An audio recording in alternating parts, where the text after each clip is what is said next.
Entre chants et cris de joie, le pape Léon XIV a été accueilli cette semaine dans la ferveur populaire dans l'est de l'Angola, où il a appelé à résister au fléau de la corruption.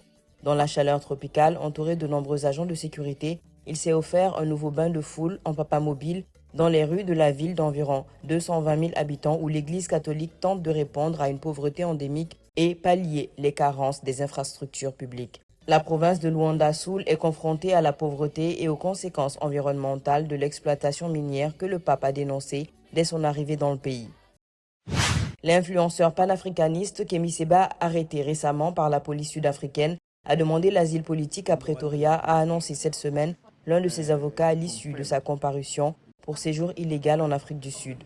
Visé par un mandat d'arrêt au Bénin qu'il accuse d'avoir soutenu la tentative de coup d'État de décembre, Kemi Seba reste en détention jusqu'à l'examen d'une demande de libération sur caution le mercredi 29 avril. Kemi Seba, qui comparaissait avec son fils de 18 ans de nationalité française, s'est installé en Afrique du Sud il y a 5 mois, d'après un membre de son entourage. Il était dans une situation qui était irrégulière parce qu'il avait dépassé son visa de 2 mois et il n'avait pas régularisé sa situation, a précisé cette source. Du haut de ses 250 mètres, la tour Mohamed VI a été inaugurée cette semaine, dominant la vallée du bourg grec à Rabat. Elle allie prouesse architecturale et engagement écologique. Avec ses 3900 mètres carrés de panneaux solaires et son observatoire panoramique, l'édifice devient le nouveau moteur économique et touristique de la région.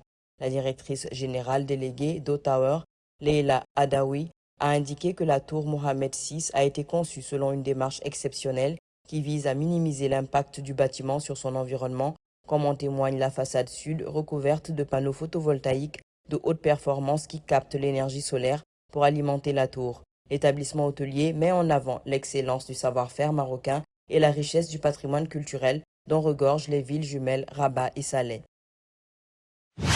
Une enquête réalisée par un groupe de réflexion de l'Université de Gambie révèle que les Gambiens privilégient davantage la réconciliation aux poursuites judiciaires systématiques contre l'ancien président Yahya Jammeh pour les violences présumées commises durant ses 22 ans de pouvoir. Le sondage CEPRAS, Centre pour les politiques, la recherche et les études stratégiques, conduit en avril, posait la question suivante. Faut-il privilégier la réconciliation ou les poursuites pour des crimes présumés, notamment des exécutions extrajudiciaires, des viols et autres violences sexuelles, des actes de torture et des disparitions forcées qui auraient été commis entre 1994 et 2017? La question des poursuites et des réparations reste au cœur du débat public à l'approche de l'élection présidentielle prévue en décembre 2026. L'ancien président sénégalais Macky Sall a été auditionné cette semaine devant l'Assemblée générale des Nations unies dans le cadre du processus de désignation du prochain secrétaire général, exposant une vision globale articulée autour de la réforme du multilatéralisme, de la gestion des crises contemporaines et de la transformation interne de l'institution.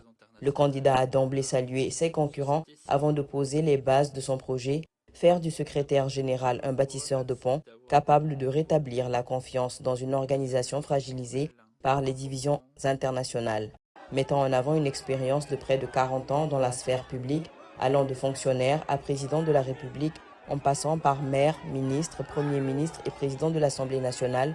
Le candidat a souligné sa connaissance des rouages étatiques et des dynamiques internationales.